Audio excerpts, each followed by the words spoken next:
Mock देना जल्दी जितना स्टार्ट करेंगे उतना आपको मतलब सिमुलेशन होगी एक्चुअल एग्ज़ाम की, तब आपको एक्चुअल एग्ज़ाम में से ज़्यादा नर्वसनेस नहीं होगी। तो मॉक्स की जो पर्पस होता है वो, and if there is a gap between what you are doing and what needs to be done, then this gap should be minimized with every passing day, and banking aspirant से banker बनेंगे बहुत जल्दी। ये आपके दिमाग में एक thought process होना चाहिए कि हाँ यार मैं बहुत जल्दी बनूंगा क्योंकि मैं राइट प्रोसेस में हूँ, ठीक है। तो मेरा इस वीक का प्लान क्या है, फिर इस वीक का जब आपने कर लिया तो आपको देखना है कि इस वीक का जो आपने प्लान था उसको कितना इंप्लीमेंट किया। Hello everyone, my name is Ravi Sharma, और यार इस वीडियो में हमें बात करनी है 5 ऐसी क्वालिटीज़ की जो कि सबसे इंपॉर्टेंट है एक बैंकिंग एस्पिरेंट की लाइफ में।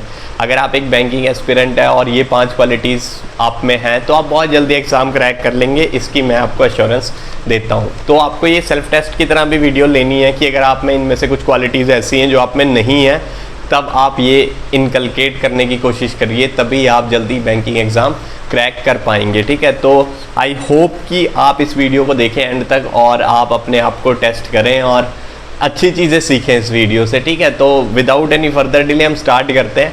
तो जो पहली क्वालिटी है जो आप में होनी चाहिए वो है कि आपका जो बिलीफ सिस्टम है वो बहुत स्ट्रॉन्ग होना चाहिए। बिलीफ सिस्टम स्ट्रॉन्ग का मतलब ये है कि जब आप मैदान में उतरते हैं तो आपको ये भरोसा होना चाहिए कि आप जीतेंगे, ठीक है। तो एक बहुत बड़ी टेनिस स्टार हैं, आपको बहुत सारों को उनका नाम भी पता होगा, मारिया शारापोवा।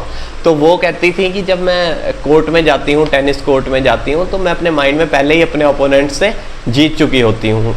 कई लोग कहेंगे कि ये स्लाइटली ओवर कॉन्फिडेंस है, बट ये ओवर कॉन्फिडेंस नहीं है, ये खुद के ऊपर बिलीव है कि हाँ भाई अगर मैं जा रहा हूँ खेलने तो मैं जीतूंगा। तो अगर आप एक बैंकिंग एस्पिरेंट बन रहे हैं तो आप एक बैंकर भी बनेंगे, आप बैंकिंग एग्ज़ाम क्रैक करके बैंकिंग एस्पिरेंट से बैंकर बनेंगे बहुत जल्दी। ये आपके दिमाग में एक थॉट प्रोसेस होना चाहिए कि हाँ यार मैं बहुत जल्दी बनूंगा क्योंकि मैं राइट प्रोसेस में हूँ, ठीक है। तो इसके लिए करना क्या होता है, इसके लिए आपको सिर्फ सेल्फ पॉजिटिव टॉक्स करने हैं कि अगर आपको अपने ऊपर डाउट भी हो रहा है, कभी आपके मॉक में कम मार्क्स आ गए या कहीं और आपको चीज़ें समझ नहीं आ रही या 1-2 दिन की आपकी गैप हो गया, तो आपको अपने आप से सेल्फ पॉजिटिव टॉक्स करने हैं, जैसे कि नहीं यार कोई बात नहीं, अभी टाइम है और मैं वापस ट्रैक पे आके बहुत जल्दी पेपर क्लियर करूँगा और मेरे को मतलब प्रोसेस पता है कि यही है और मैं उस प्रोसेस को वापस फॉलो करूँगा अगर मेरे साथ पहले ब्रेक भी हो गई हो तो, ठीक है। तो सेल्फ पॉजिटिव टॉक्स और जो बिलीफ सिस्टम है वो बहुत स्ट्रांग होना चाहिए। पहला एस्पिरेंट की क्वालिटी यही है, ठीक है। सेकंड कि जो आपकी कंसिस्टेंसी है वो बहुत मैटर करेगी बैंकिंग एग्ज़ाम में। कंसिस्टेंसी का मतलब ये नहीं है कि आप यार 100 में से 100 दिन अच्छी तरह मतलब उसी एनर्जी से पढ़ाई करें और वो सारी चीज़ें करें जो आपको करनी है। कंसिस्टेंसी का मेन मकसद ये होता है कि आप कभी भी ट्रैक से नहीं हटे। मतलब अगर बहुत ही कुछ एक अनएक्सपेक्टेड सर्कमस्टांस आ गया तब शायद आप ना करें उस दिन के टारगेट्स, तो फिर आपको क्या करना है, अगले दिन थोड़ा सा ज़्यादा टारगेट्स करने की कोशिश करनी है और अपने ऊपर भरोसा रखना है कि हाँ यार अगर एक दिन छूट भी गया तो कोई बात नहीं, अगले दिन करूँगा। मतलब इसका मतलब ये नहीं है कि आप मतलब हर 2 दिन पढ़ें और फिर एक दिन छोड़ दें। इसका सीधा सा मतलब ये है कि जब अनअवॉइडेबल सर्कमस्टांसेस हों तो आप कोई बात नहीं, उस दिन नहीं भी करेंगे तो कोई बात नहीं। बट कंसिस्टेंसी का मतलब ये है कि आप कंटिन्यूसली ट्रैक पे रहें और जो प्रोसेस है उस पर ज़्यादा फोकस करें, ना कि रिज़ल्ट पे। अगर आप बार बार यही सोचोगे कि यार मुझे तो मतलब कि रिज़ल्ट ही नहीं आ रहा, मेरे तो मॉक में मार्क्स ही नहीं आ रहे, फिर आपका सारा समय इसी चीज़ में ख़राब हो जाएगा और आप प्रोसेस पे और कंसिस्टेंसी पे जो फोकस है वो नहीं कर पाओगे, ठीक है। तो कंसिस्टेंट रहने का मतलब है कि आप अपनी डेली प्रोग्रेस मतलब ट्रैक करते रहो और आपको पता होना चाहिए कि आप कौन से रास्ते पे चल रहे हैं और you should be aware of what you are doing, you should not carried away with the flow, ठीक है। तो सेकंड पॉइंट मेरा कंसिस्टेंसी और प्रोसेस पे था। थर्ड पॉइंट जो कि बहुत इंपॉर्टेंट है और जो थोड़ा सा टेक्निकल है, अभी तक हम बात कर रहे थे कि जो मेंटली मैं माइंड सेट को बहुत इंपॉर्टेंस देता हूँ, तो पहले 2 पॉइंट उस पर थे।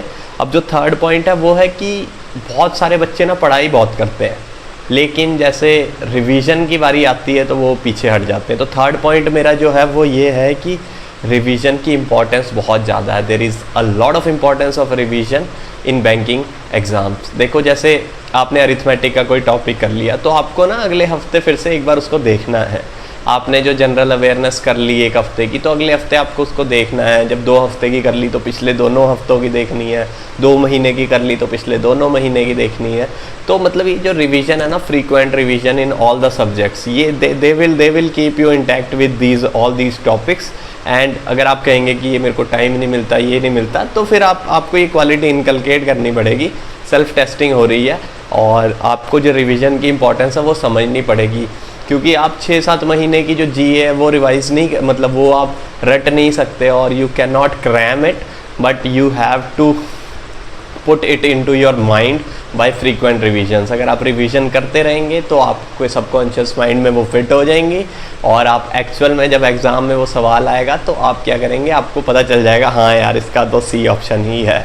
ठीक है, तो ये बहुत इंपॉर्टेंट है कि आप रिवीजन की इंपॉर्टेंस को समझें अगर आप एक बैंकिंग एस्पिरेंट है तो।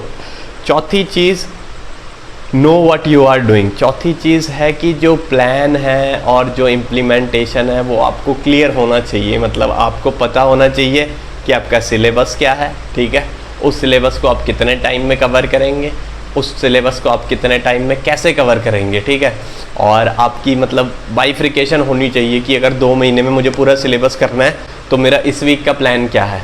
फिर इस वीक का जब आपने कर लिया तो आपको देखना है कि इस वीक का जो आपने प्लान था उसको कितना इम्प्लीमेंट किया। नहीं किया तो कोई बात नहीं, बेटर इम्प्लीमेंट करेंगे नेक्स्ट वीक में, फिर नेक्स्ट वीक में बेटर इम्प्लीमेंट करेंगे। आपकी एनर्जी हमेशा सेम नहीं रहेगी, बट जो आपकी सेल्फ मोटिवेशन और जो फोकस है वो हमेशा सेम रहना चाहिए। अगर नहीं भी रहता तो आपको बार बार बाउंस बैक करते जाना है कि अपने माइंड में कि नहीं यार कोई बात नहीं, मतलब मैं हारा नहीं हूँ जब तक एक्चुअल में मेरी हार नहीं होती। ठीक है, तो तब तक आप लड़ते रहेंगे, और जब लड़ते रहेंगे तो फिर आप जीत जाएंगे, मतलब हारा वही जो लड़ा नहीं। तो आप लड़ते रहो, मतलब know what you are doing, be aware कि मतलब आप ऐसे नहीं कि यार आप एक सवाल कर रहे हैं और सवाल करते करते आप किसी और ही दुनिया में चले गए, मतलब आप अपनी कुछ और इमेजिनेशंस कर रहे हैं, तो वो इमेजिनेशन आपको एक ही सवाल में 2 घंटे लगा देगी। फिर आप बोलोगे मैं स्लो हूँ। आप स्लो नहीं है, आप बेवकूफ़ है थोड़े से। ठीक है, तो आपको बार बार अपने आप को ऐसे जगाना है कि भाई मैं क्या कर रहा हूँ। ठीक है, मतलब you should know what you are doing, and if there is a gap between what you are doing and what needs to be done, then this gap should be minimized with every passing day, and then only you will be able to मतलब focus and you will be able to do things faster, और तभी आप confident feel करेंगे। और जब confidence आता है तो एग्ज़ाम्स क्लियर करने के आप पाथ पे आ चुके हैं ऑलरेडी। ठीक है, तो 4 पॉइंट हो गए, और जो 5th पॉइंट है वो ये है कि जो आपके मॉक्स है ना उनकी इंपॉर्टेंस को आप समझना। और मॉक का मतलब पता है क्या है? मॉक का मतलब कई बच्चे मेरे को कहते हैं कि सर हमारा सिलेबस नहीं पूरा हुआ तो हम मॉक देना शुरू करें कि नहीं। अब 20-25 दिन बाद आपका पेपर है और आप मुझे ये कह रहे हैं कि मेरा सिलेबस पूरा नहीं हुआ, तो सिलेबस तो कभी नहीं पूरा होना।